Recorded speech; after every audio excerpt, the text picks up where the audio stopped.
Next up, we have just a couple more speakers. We have Matt Miller. Matt's he's a graduate of the Forest Technology Program in Fredericton. He's also a professional. He graduated from the forestry program at the University of New Brunswick. He lives and breathes forestry. He works in woodlots. He's a private woodlot consultant right now. Please come on up, Matt. Yeah. Warm welcome for Matt Miller. Thanks, Jamie. I'm here today representing the Nova Scotia Woodlot Owners and Operators Association. We're advocates of Acadian forest restoration and uneven age management, and as such, since the reports were released, we fully endorse the Bancroft and Crosland report, and we believe in this management because through our experience, our own experience, and through many other models in Nova Scotia and other jurisdictions around North America, that ecologically based multi-age forest management is the best way for small woodlot owners to achieve the social, ecological, cultural, and economic values they all want from their forests.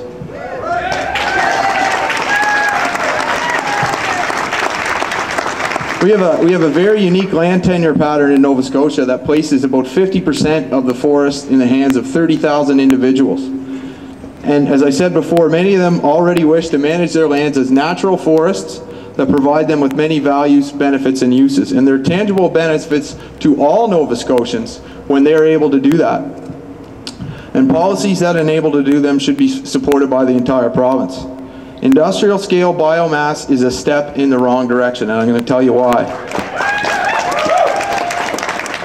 This model assigns little to no economic value to this waste wood, and therefore there's very little to no economic value to landowners who wish to harvest it. On top of that, if you accept that you can only harvest a portion of the wood that your woodlot grows and that you need to reserve a portion of that wood to serve ecological purposes, well then it makes sense for you to set aside that poor, degraded, poorly formed, low value material to serve those ecological roles and focus on a management approach that will produce high value forests using multi-age silviculture to give you the many values that you want. Nova Scotia is entering a time frame where there's long been a forecasted wood supply shortage. We've known since the late 70s that between the period 2010 and 2020 we'd be running short on softwood. And my message to the industry today is that their ability to access the wood supply on private land, which is going to have an increasingly important role in the forest economy, their ability to access that wood will be linked to their ability to deliver a forest management model that is in keeping with the values and goals of small woodlot owners.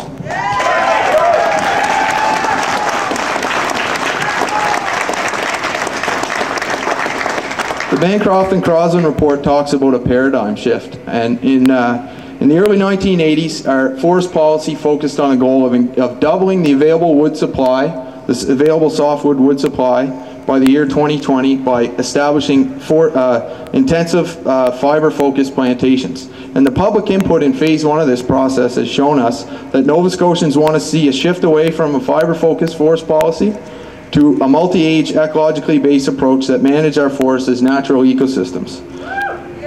I'm not here to attack the work of forestry professionals who are acting out the last policy directions.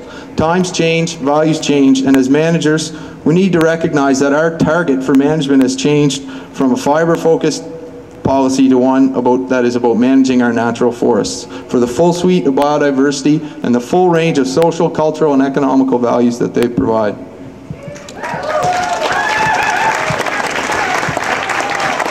There's a lot of work to be done. I think it's important to keep in mind that this is a 10-year process, and although there is much work to be done, many of the tools are already in place. Before this strategy began, the Department of Natural Resources has beginning to develop the integrated resource management approach. They've developed the ecological land classification system, the forest ecosystem classification. The first two steps of the Code of Forest Practice are in place. We are moving in this direction already, but today I'm here to call on our government to take a strong role in leading us in a new direction for forestry in Nova Scotia, and I'd like to see Nova Scotia as a world leader in sustainable forest management. Thank you very much.